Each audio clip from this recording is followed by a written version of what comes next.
Right, good afternoon, everybody. It's great to be here and very grateful to the Dubai Futures Foundation for putting on this session on sustainable energy future and whether we can depend on it or not. So we've got a debate session. So I'm going to ask our speakers for some opening interventions. We'll have a bit of question and answer up on stage, and then I'll go to the audience and invite you to ask some questions as well. But maybe just to kick things off, I'll just introduce myself. So I'm a reader in energy systems and innovation at the University of Birmingham, and my research is around the role of technologies in future energy systems that are consistent with moving to the sort of climate change agreements that were agreed at Paris and Glasgow last year. And what's clear is that a lot of the issues that we've got to deal with cover social, environmental, economic, political, as well as technological challenges if we're to get to those goals that we imagine. So it's a really complex issue that crosses a lot of the traditional boundaries of geography, of disciplines, and of systems themselves. So there's no quick fix to making that move, that transformation of the energy system to a net zero economy. And we've got a great lineup of speakers here to address some of those issues. And I'll introduce them to you first. We have Nisreen Lahham from the Future Studies Forum for Africa and the Middle East. We've got Lourdes Vega from Khalifa University. We've got Geraldine Wessing from Shell. Angeliki Kapoglou from the European Space Agency. So I'm going to ask them, first of all, for a few opening remarks, and then, as I say, we'll go to a bit more of a debate session, and then bring you guys in. Okay, so Geraldine, can I start with you? Yes. Oh, fantastic. First, I just want to say that it feels like coming home being here. So I work in the scenarios team at Shell, and so it's just nice to hear people speaking my language for a change. So feeling really good today, so thank you for inviting us. Yes, so on this topic, I'd like to just make some opening remarks. There are 3 points I would like to raise. And the first I'm going to illustrate with just a very basic, simple story. A few years ago, I was on a flight. It was a nighttime flight. I was flying from Europe to a region that I had been to before many times, but I actually hadn't ever done a night flight before to this particular region. So I did some work, as you do, and then as the landing process started and the fasten your seatbelt signs came on and the lights dim in the cabin, that's my favorite moment, right? Because then I look outside, right? No glare, look outside and see what the world looks like at night. I couldn't see anything. I literally couldn't see anything, and I thought, oh, hang on a minute. So I cupped my face right up to the window, because I thought, well, there's got some glare, surely. So I looked out some more, but I still couldn't see anything. I could see a couple of lights, but I thought, gosh, we must be really high up. And then the next thing I knew is we'd landed. So where was I? I was in Lagos. Now, this city has close to 20 million people, right? I thought I'd landed in a town.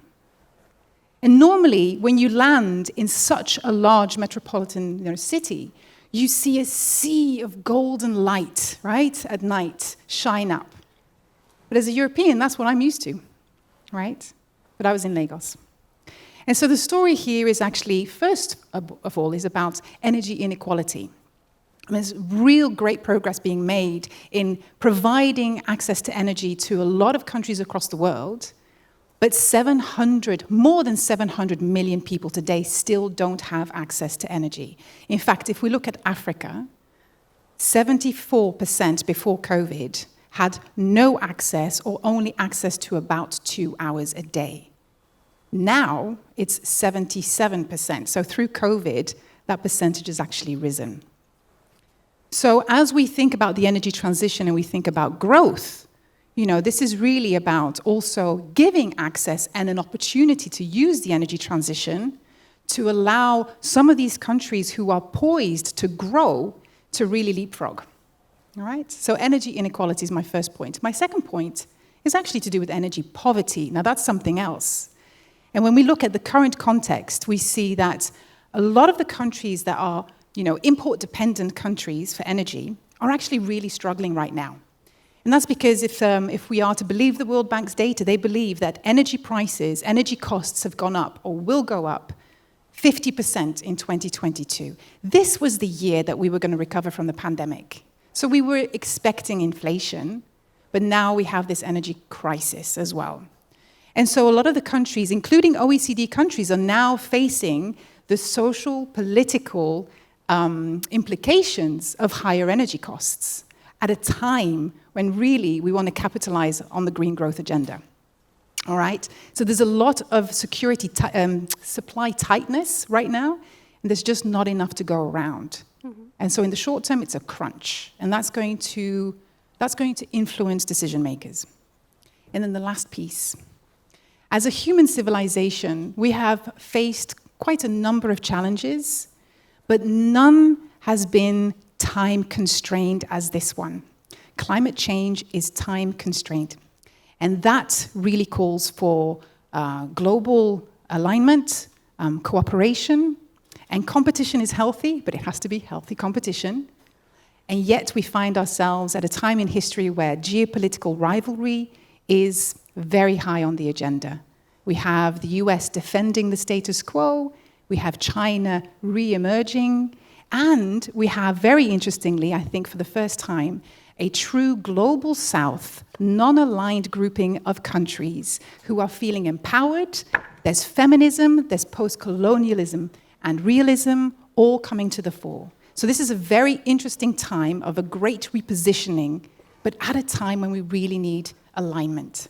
So this is a challenging time, so those are my three sort of dilemmas to get this conversation started. Great, thanks, Geraldine. We'll come back to some of those issues as we go through the debate. I'll move over to Nisreen now. Yeah, thank you, Jonathan. And first of all, I'd like to express my happiness to take part in this very interesting and very informative convening. Mm-hmm. And I'd like to congratulate Dubai Futures Forum for the great organization. I refer in my intervention to the Middle East and North Africa region, or the MENA region, which faces a great challenge in meeting the increased demand for energy, water, and food. This demand is derived by two major trends in the region: the high rate of population growth and the rapid urbanization. It is expected that in 2050, 68% of the people will be living in cities.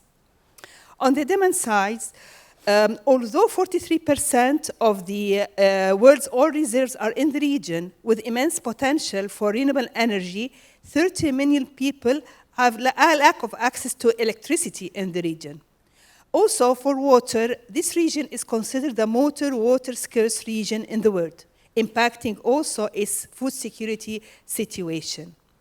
These three sectors or insecurities, the energy security, water security, and food security, depend on the ecosystem with resources that we have to conserve for the upcoming generations. And they depend on each other with interconnections between these three sectors, telling us that we can't plan or deal with one sector without dealing with other sectors and impacts of any decision taking in one sector. So a nexus approach would provide the synergies, possible synergies between these sectors, the conflict demands, and what interventions, mutual benefit interventions we can have between the three sectors. Maybe the most challenging issues will not come from the sector itself, but from the other sectors. My second point on the energy transition, on global level, the energy transition has been accelerated, derived by the declining cost of renewable energy, creating a customer-driven market for this energy, more clean energy, less carbon dioxide emissions, all driven by customer. Yet, on the other side, the Arab region was lagging behind in achieving SDG 7 on clean and affordable energy, and most countries are lagging behind also in fulfilling their commitments for or NDCs on climate change.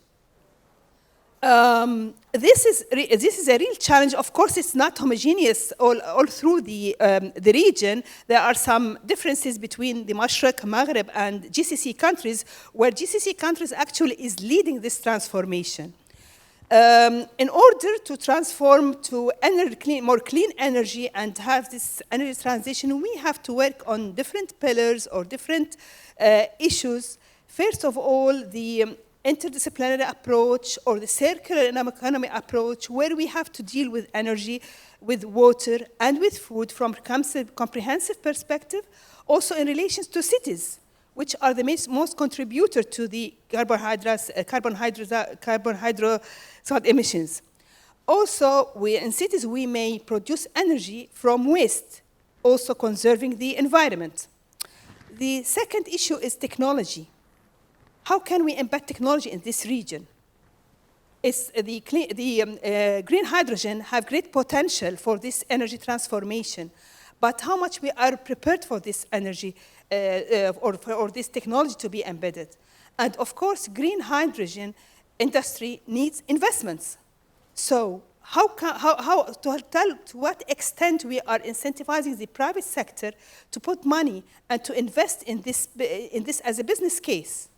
And to what extent our governments are incentivizing these private sectors towards having this business case regarding the enabling environment on policies and regulations, regarding also subsidies for the fossil fuel, for example. And finally, some technologies like Internet of Things and blockchain may be an accelerator to this energy transition. But the question is, to what extent is our governance system ready for that regarding the monopoly of power in some countries like Egypt and other countries, of course? Dubai is leading in this with decentralized energy system, but still there's too much work to be needed on the governance issue. So my final message is that energy is part of the political issue. It's not a technical issue. It's not an infrastructure issue. It's a part of policy issue, political issue, social issue that has to be taken into comprehensive vision regarding the other three sectors as well, the water, food sector, and the urban sector. Great, thanks, Nisreen. Really emphasizing how important it is to look at energy within that wider context. Thanks to Lourdes. Thank you very much. So like my colleague, I would like to congratulate first the Dubai Future Forum for this wonderful event. And the future is in our hands, and we are trying to build it. So this is part of it. There is no future without sustainable energy. So I am a professor in the university. So what I have in my hands is the future leaders of our world. And that's how I see it. So one of the reasons why I like to be in the university is to teach. And the other one is we are doing research, and the research center that I'm leading is the one on CO2 and hydrogen. So essentially, we are working on developing and implementing technologies to decarbonize society and to find new sources of energy that are more sustainable. But now, I want to take you back to the past. So we are in the future, let's go back to the past. So we needed the energy since ever, and we started from the old times to use just whatever we have to burn. So we had the fire so that we could cook and be a bit warmer, correct? Whole thing changed when we had the carbon. And from the carbon, a big revolution came with the discovery of oil and gas. It's not that oil was not known. Oil was known since ever. It was actually used from the very old times, like for covering boats, for example, for burning in the sea, for many other things. So the big revolution of oil came when at the same time the combustion engines were found. So there are two breakthroughs. One is discovering the oil, the second one is how to use the oil, correct? And that was the big revolution. So now we are talking about replacing this oil and gas and other fossil fuels because of the impact into the environment, which is what we are talking about when we talk about sustainable energy, because we still have oil, we have other sources of energy, but what is clear is that the way we have been using the fossil fuels has an impact on our planet, and it will have it in the future. And imagine that today we stop emitting greenhouse gases, CO2 and any other.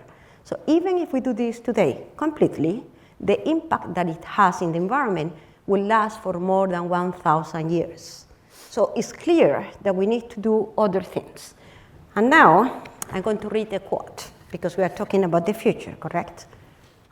So let me read this. Water will water will one day be employed as fuel, that hydrogen and oxygen will constitute it, used singly or together, will furnish an instantaneous source of heat and light intensity of which coal is not capable. So it looks like we are talking about how to use hydrogen today, correct? Okay, so this comes from the mysterious island, Jules Verne, 1874. So he was a futurist, correct? And that's what we are talking about today. So we need to think out of the box and see what are the possibilities we have to build this sustainable energy that we need to sustain our future. And there are many different things that we can do. This is a planet in hunger of energy. We really need more energy. And especially the poor countries need energy because they don't have it. But the rich countries want more energy. And this is our problem. We really want energy. And some of us have poverty of energy. Some of us are rich. So we need to see how we do this. But what is very, very clear is that technology is there. Any of these revolutions came because of a breakthrough in technologies. Someone said this morning that there are technologies that are not there we will use. So for this, what we really have to do, again, is to think out of the box, which means innovation. Innovation is not inventing something new. It could be using something for something different. This waste to energy that you mentioned, for example, and many other things. But clearly, we don't have technology and innovation if we don't invest on this. So innovation, investment, policies, education, they all go hand by hand to have a future sustainable energy. Great, thanks, Lourdes. My historical touch point is normally the birth of the Industrial Revolution near Birmingham, when James Watt built a much more efficient steam engine. And that really kick-started the processes that allowed water to be pumped from mines, access to more resources, the mechanization of factories. But that was brought about by the invention by James Watt, but also the funding, the investment from Matthew Boulton, which he came from Scotland to Birmingham to really take forward his invention. So you need these different pieces coming together at the right time and seeing that opportunity. So it's really good to look back and see how do we kickstart this sort of clean revolution now using those same pieces. So maybe a future technology. You can take us through, Angeliki. Thank you. Yes, I believe I'm the out of the box here because I'm not an energy person. I'm a space person. My day job is basically working on human and robotic exploration and trying to send Europeans to the moon for the first time by the end of the decade. So you might be wondering, what the space sector has to do with the energy discussion.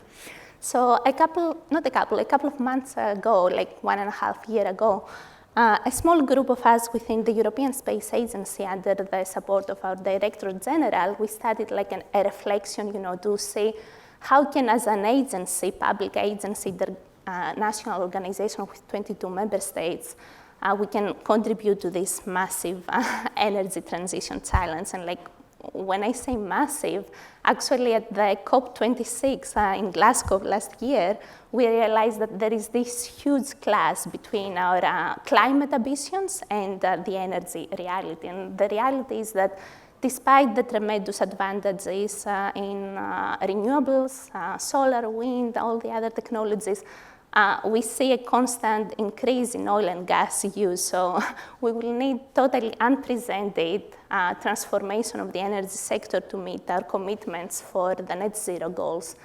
And actually, the International Energy Agency director, at a recent interview at the Financial Times, he said that half of the emission cuts will have to come from new technologies for new renewable energy sources.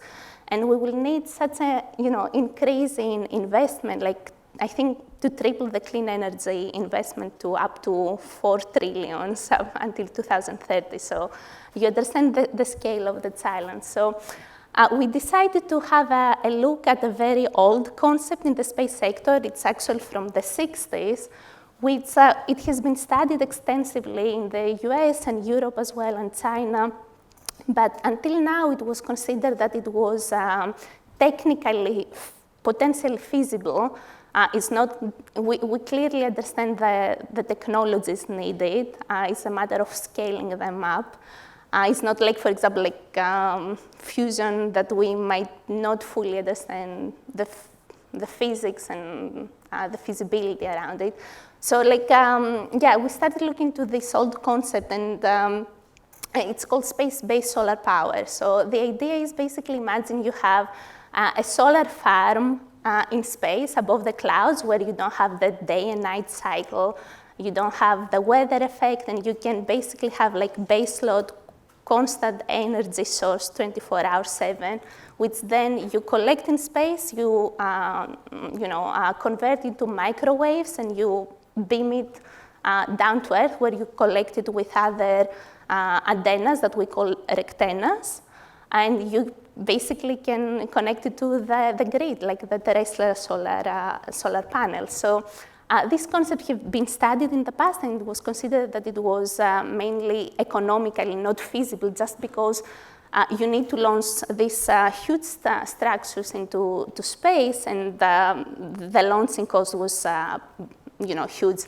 But recently in the space sector, as you might have noticed, with the space billionaires and all the reusable launches, we have these game-changing developments that we see, paradigm shifts in lowering the launch cost. So this opens up, opportunities for new space applications, and we decided to do like a very, metrics-driven reassessment in this concept. So we commissioned two cost-benefit studies with two different consortia looking into two different architectures. One was with Roland Berger and OHB in Germany, and the other was with Fraser Nash, a consultancy in the UK. And what was interesting for us was, even though they looked into two different architectures, one from the UK and one which is a concept from the US, they both came into very similar results. So like basically we compared to the net zero paths for Europe, and we tried to look into the levelized cost of electricity provided from space solar power compared to the other renewable sources available in Europe. And they both find a range, let's say, between, so like in the most optimistic scenario is around 50 euros per megawatt, which is comparable to even cheaper to terrestrial intermediate renewable sources. In the most pessimistic scenario, in case we don't see these drops in launching cost or in space manufacturing, is around 200 euros megawatt, which is again expensive compared to the terrestrial solar, but is base load. So you have other strategic benefits, and also is still in family with the cost for nuclear energy. So for us, that was enough to decide to propose to our member states. We have the budget decision in November for the next 3 years. So what we're going to do is propose a 3-year R&D, let's say, Apollo-style, very fast-paced and ambitious R&D program to try and, first of all, do some system-level studies and some technology demonstrations to see if we can mature these technologies in the state of the art that would be needed, and also do some, more socio-political analysis and stakeholder engagement, so that in the next budget decision at the European Space Agency in 2025, we have, a very concrete case to say, we want to go into full-scale implementation. Right now, we are not 100% sure. We see, a very positive opportunity. It's just that there are still a lot of uncertainties around the technology maturity, which we want to do. The only way to answer that is to stop doing paper studies, as we have been doing the last 50 years in the space sector, and actually do the technology demos. And the difference we did compared to the previous studies is that we took it out of the space sector, so we engaged from day one with the terrestrial energy stakeholders, because as a space agency, the only thing we can do is mature the technologies and get it started. But at the end of the day, this is like an energy project, and we have to be integrated to the terrestrial energy grid. So we have engaged with the International Energy Agency, with oil and gas companies in Europe. We did with Airbus just 2 weeks ago a small power beaming demo, because this technology actually exists since Tesla, and we wanted to break the misconception that is science fiction. Yes,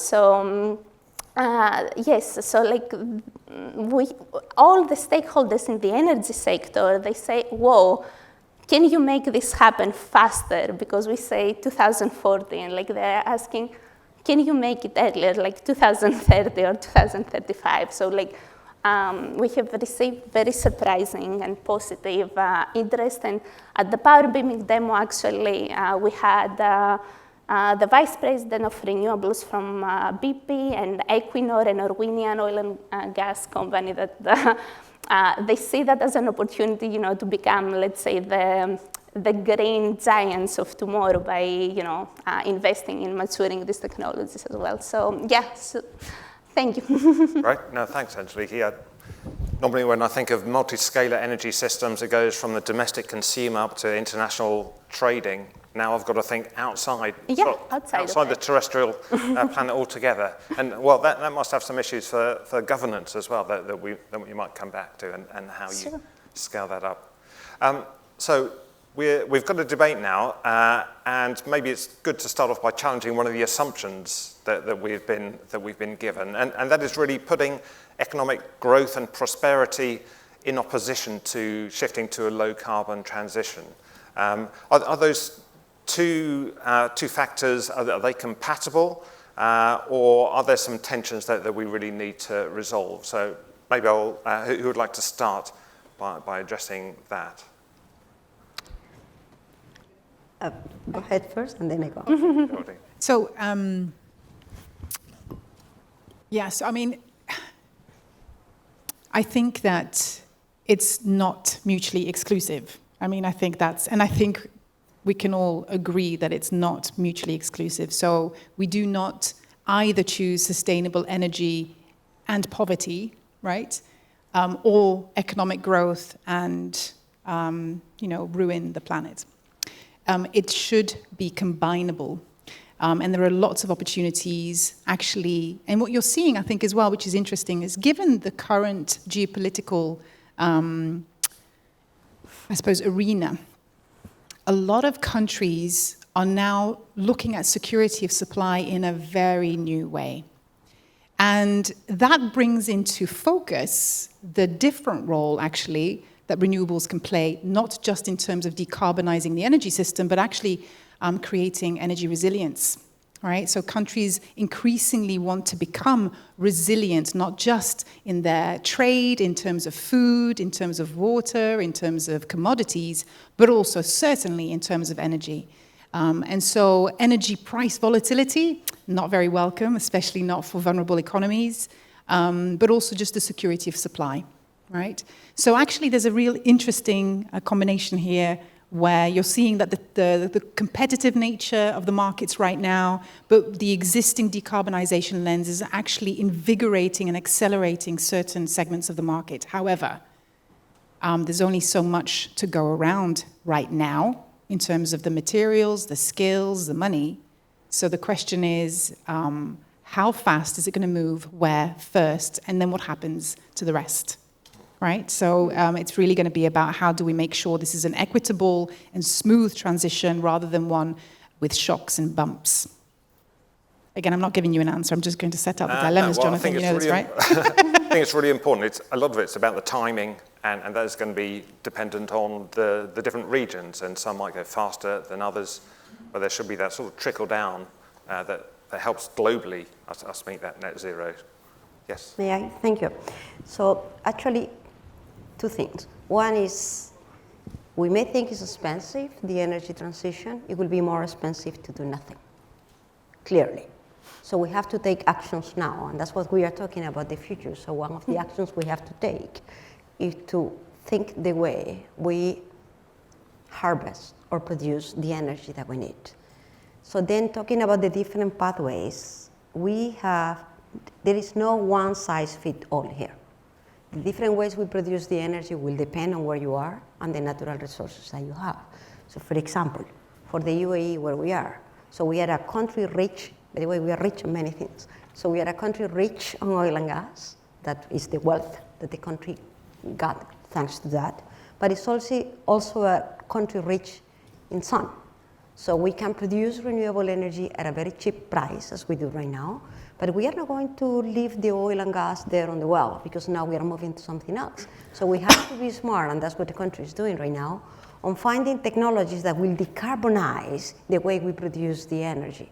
So that's the way we have to think. We have oil and gas here, so how do we have clean oil and gas or clean fossil fuels? How do we use the cheap solar energy that we have, and how do we distribute that? Because the way we have with solar energy, like with any other renewable energy, is the intermittency. So going back to Angeliki, if we find the best way of storing and getting the energy and deliver it when we want, that's one of the challenges we have for the future energy, correct? Mm-hmm. Get the energy, the security that Geraldine was saying, the security that I have the energy when I need it. Not when it is produced, but when I need it. And that's what we have to think of. So going into the growth, this is really a business opportunity. There are many new businesses that can come out of this new way of thinking of the energy.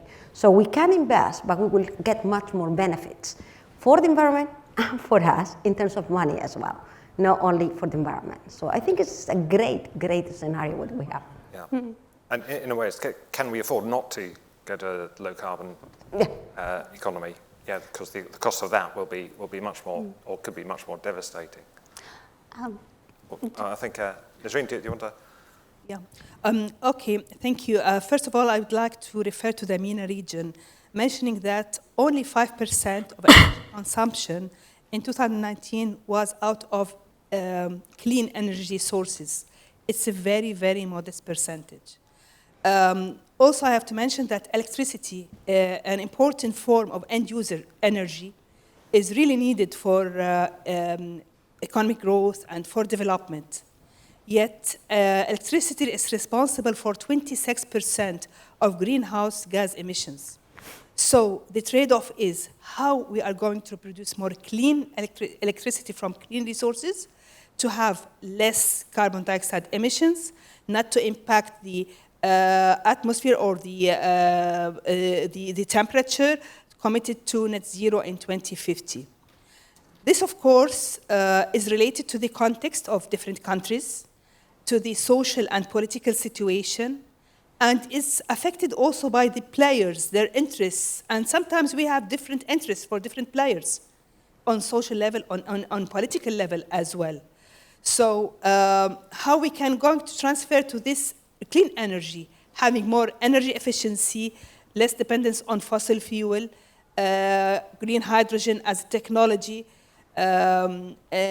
renewable energy, and investing in having this as innovative business models for investors to work on.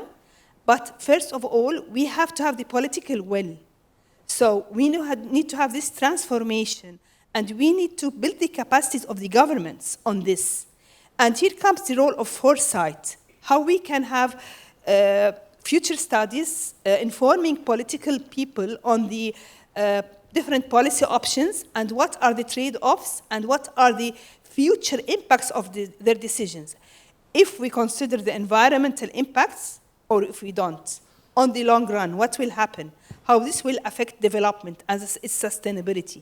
So it is related to context, and here I'll mention a poor country, not a rich country, in Lebanon, when that was a crisis and devaluation, and the energy prices were very high, electricity, they went to renewables. They went to invest in solar energy. So it was driven also by demand, the different situation. In Egypt, there's a great investment on the supply side, building huge plants for renewable energy. But the next step would be on playing on the consumer side. So it is relevant to the context, and it has to be taken into consideration with the political and social environment in each country. Thanks. No, really important that we don't just think about supply. It's a lot about demand and how we shift that. Thanks. Angeliki.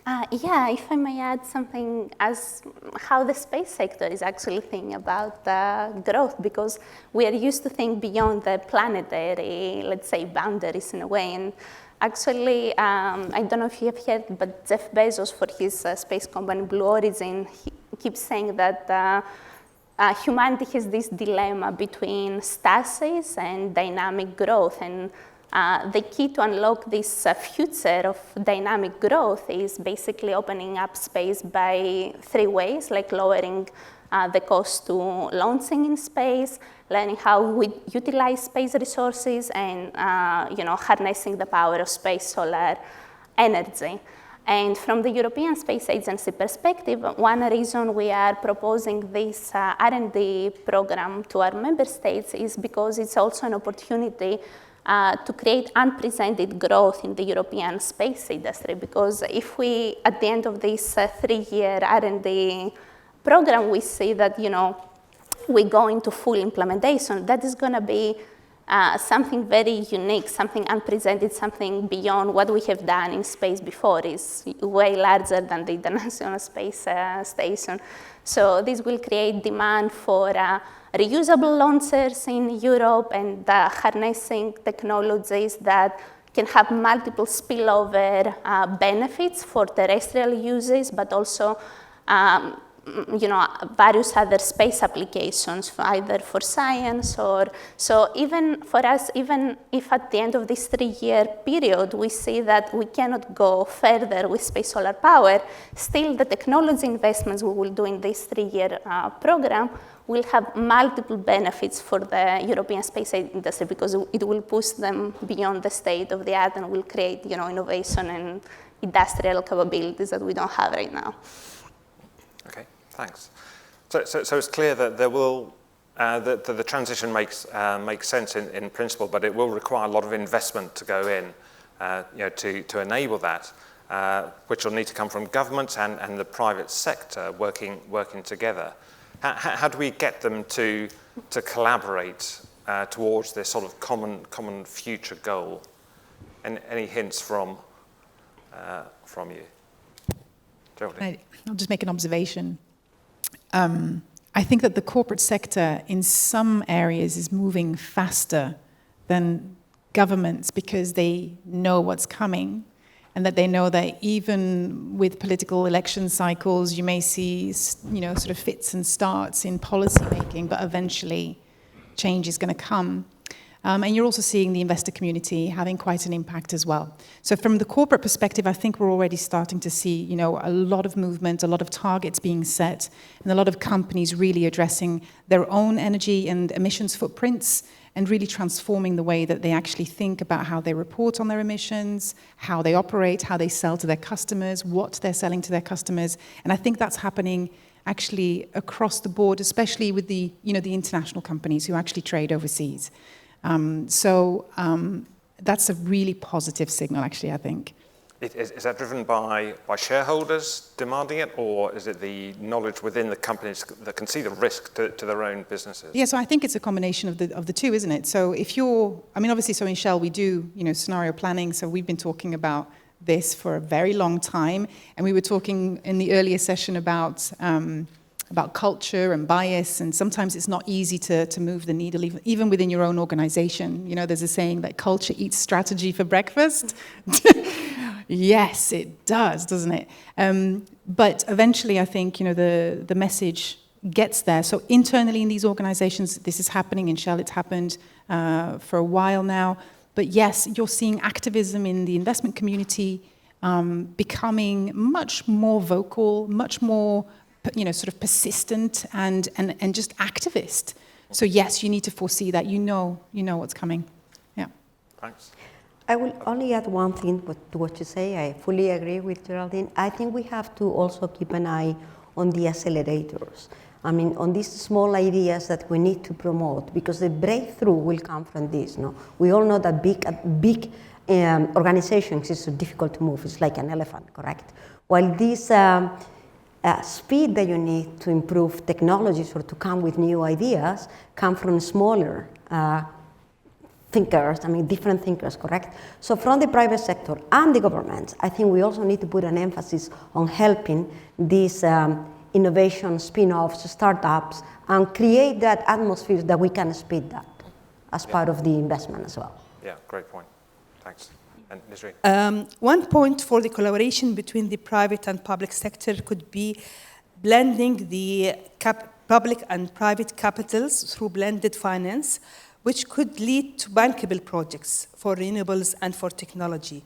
If we have a blended finance from the public and private, this will ease the concerns of the investor and reduce less risks for investors. So in that way, we can have bankable projects that they can do together with investors and the public sector.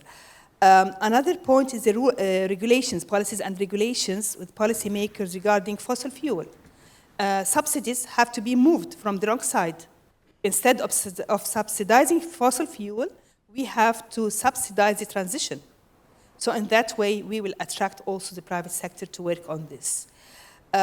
This has to be combined also with the capacitating the workers to work on these projects as well. For investors, sometimes it's a better investment case to invest in fossil fuel. It's competitive between these two sectors, the transition to clean energy and the ordinary energy. So policies have to work side by side with the private sector. I agree about the point that the private sector is much more advanced because they know what's going to be and where the fruitful business is. But as I mentioned this point before, we have to capacitate the public sector on this and the opportunities as business that is profitable for the private sector and conserves the environment as well for the long term. Great, thanks. Well, sorry. May I add something here? Yeah, because public-private partnerships are at the heart of what we do in the space sector. And actually what has been interesting was these two consortia that they did the cost-benefit studies for us. They started now, they became initiatives that they will try to fundraise themselves. So like the Fraser-Nash study became the UK Space Energy Initiative, which is a consortium that includes big space primes and smaller startups and universities like Oxford and the Catapult Centers in the UK. And in Germany, Roland Berger, which is like an energy consultancy, is not like a space-focused company. They also want to spin off and create a company, let's say, to look into space solar power because, the budget we talk at the space sector are very small compared to what the energy sector is used to. So like they believe that they can actually go and fundraise with blended finance, as you mentioned, or even with the European Investment Bank. So like we saw that, the teams that came out, totally new into this concept and they started looking into the economics of that, they started taking like ownership and, want to move forward with that. But also for the power beaming we did 2 weeks ago, it was basically a collaboration between Airbus, which is like a traditional space industry, prime, but collaborated with a small startup called Emerald, which is actually from New Zealand, and they are opening now an office in Berlin to do the power beaming. So we really see this excitement in the both space and terrestrial sector to get involved with that. And I think the biggest challenge for us will be to get the space stakeholders to talk with the energy. Usually as an agency, we are used to talking to the space ministers, not the energy ministers. And we somehow need to create new connections in this system and get these people to talk to each other because right now they don't talk to and there is no awareness about the potential of this. So we do a lot of effort to try and talk to the energy stakeholders to make them aware of that. Yeah, it really needs that collaboration to work. Well, maybe building on this idea about technologies, and we've talked a lot about systems already. Are there any specific technologies that you think will be important to this transition that need to be scaled up, and how do we do that? So if we can do that quite quickly, then we'll come to some questions. Yeah. Yeah, here I may mention the Internet of Things and blockchain as an accelerator for energy transition in the MENA region. This decentralized technology will allow an open market for consumers and producers of energy, creating business out of it with real data and information. There's of course a challenge in the region, in some countries, mainly on the monopoly of the power sector, with national companies demonstrating the energy production and distribution, pricing. So it's not easy to transit to this, but it will be a promising change for accelerating this transit. Maybe Dubai was leading in having this URIC, or International Renewable Energy Credits. This will allow more transparency, more traceability, putting the human being in the heart of energy transition, which is lacking in other forms of energy. And this is important to have this lead for consumers to be part of this system. There are also some risks maybe that should be considered, like the security of this system, that the government maybe can be a regulator for this, ensuring this security system, cyber system, which have to be considered as well. But it will be really an accelerator for energy from the demand and supply side. Great, thanks. Any others? Yeah. I think we still have to learn from nature a little bit more, because nature is providing everything we need, including the energy. So this artificial photosynthesis, for example, that is right now. Okay. So in the short, medium term, because when we talk about the future, we have to take steps into that future, no? And by the way, stopping greenhouse gases emissions is not the future, it has to be done now. So in the short, medium term, even though it looks dirty for the people, we need to do carbon capture and sequestration and utilization. And this is needed because that's the most efficient way we have today to produce energy. And again, this is security. We are not going to stop doing that. So we need to invest, by the way, on doing that in a cheaper and more efficient way. And we have to do that. And this is mandatory, in my opinion. Then, of course, we talk about hydrogen, and we talk a lot about hydrogen. So is hydrogen the solution? The answer is no. No, capital letters. Is this part of the solution? Yes. But then we also have to think how we produce hydrogen, because if we produce hydrogen from water, we may just translate the problem, and then we don't have enough water. So I think there are different technologies we have to think of, but for sure, another issue that we have that we don't talk about very much is the amount of waste we produce, which is unsustainable. So thinking of producing from waste to energy is a very smart way of solving two problems in one. So short answer, there is no one technology. There are several technologies that we have to work on, and this is local. So we have a global problem, and we have to think locally how we solve it. Great messages. Geraldine, or Angeliki? I'm just conscious we've got 8 minutes, Jonathan. Yes. Well, very quickly, just agree we need a portfolio of solutions. It's not going to be one clean energy source that will dominate the others. And yeah, as I was saying before, we try to create awareness about space solar power, and that's the biggest challenge we have right now for us. And we believe that at least we need to get this opportunity to explore the next step, how feasible and scalable it is, because we see investments, for example, like hundreds of billions going into fusion or other, more science fiction concepts, and this is tangible. There is no investment happening at all. Right, and you can see more about that in the museum here. There's a great exhibition. Go to the first floor. I can see, so we'll go to a few questions now, and we've got a few minutes to do that, and I can see one in the third row here, in the white shirt. My question's about carbon tax or carbon rationing. Would members of the panel welcome progressive carbon tax or rationing to change behaviors and to provide more incentives to do this innovations more quickly? For example, it would make it more commercially viable to do the carbon capture. And there might even be some recycling of the monies raised to the people suffering from energy poverty that Geraldine rightly emphasized at the beginning. Who'd like to start?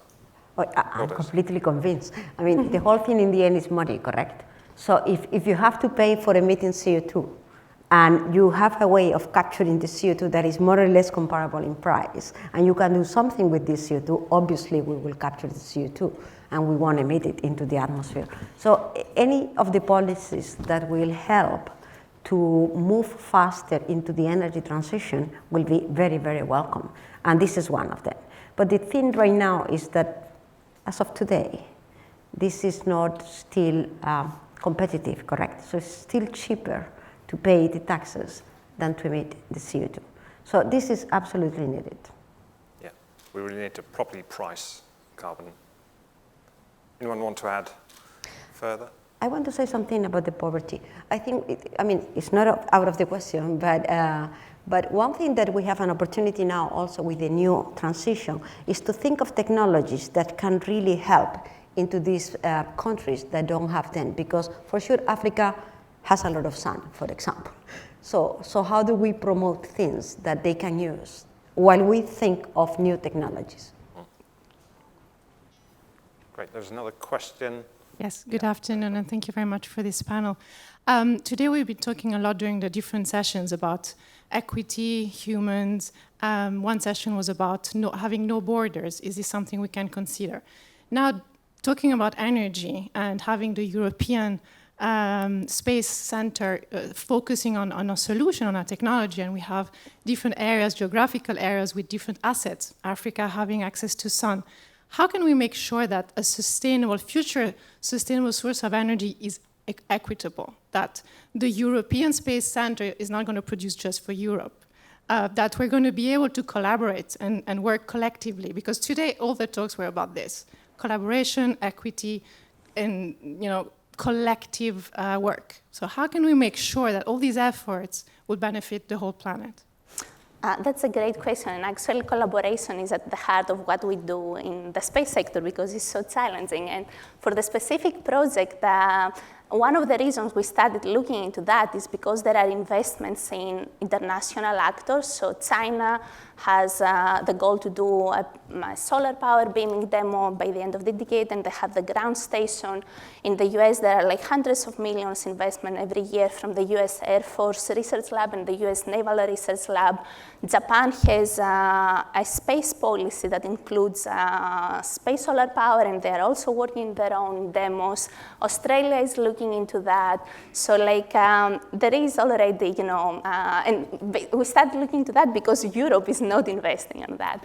And actually in December, we hosted a 2-day international workshop to better try and understand the international state of the art for space solar power. And we had, China, Australia, NASA, the US Air Force Research Lab, and all the actors came, and they all want to collaborate together. And actually, after our study, NASA headquarters started their own socioeconomic analysis study because NASA also realized that they don't have a position in this topic.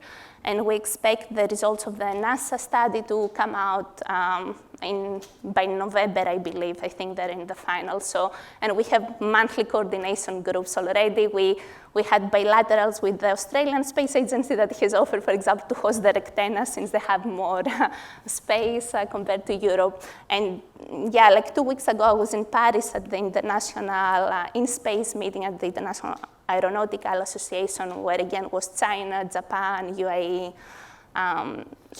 It's at the heart of what we do in space. So how do you make it inclusive to, say, the Global South or Sub-Saharan Africa? Are they partners? Exactly. So, for example, I know that in Africa, they are already discussing about creating a space agency, like the European Space Agency, but it's going to be, within the African space countries that they're investing.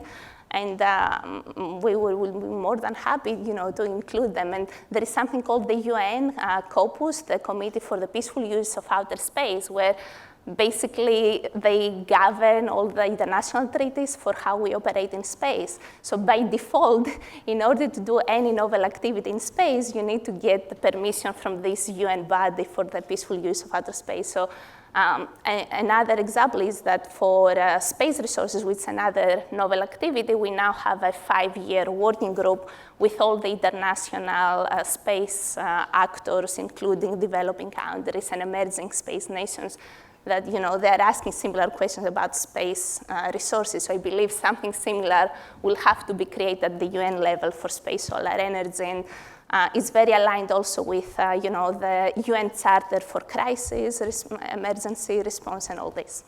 Okay. So Maybe just time for one quick question, just on the my right.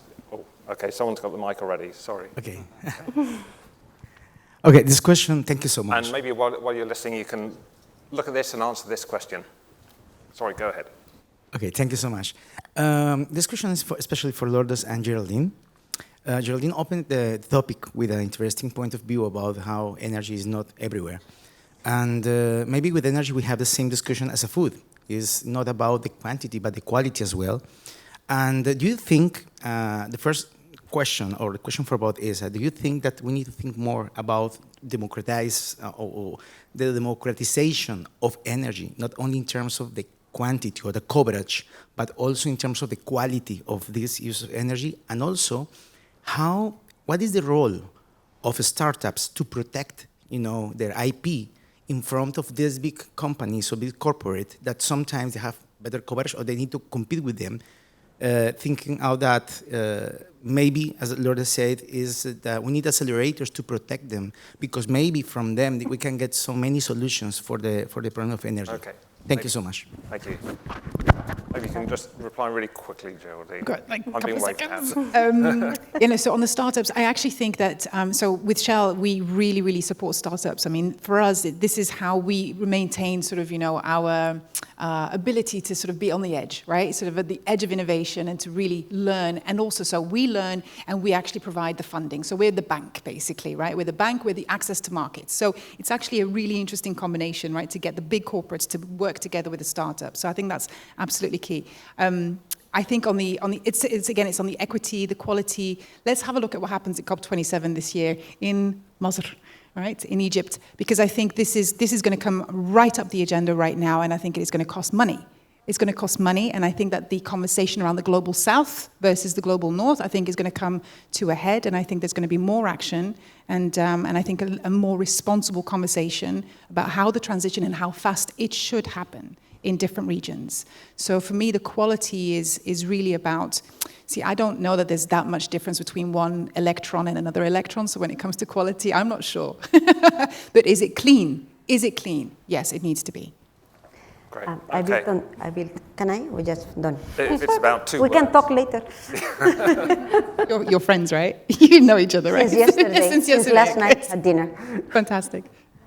Okay, well, it's been a really interesting debate, and it's been great to hear your views. So maybe you can thank me, to the speakers, Nisreen, Lourdes, Geraldine, and Angeliki, for their contribution. Thank you as well.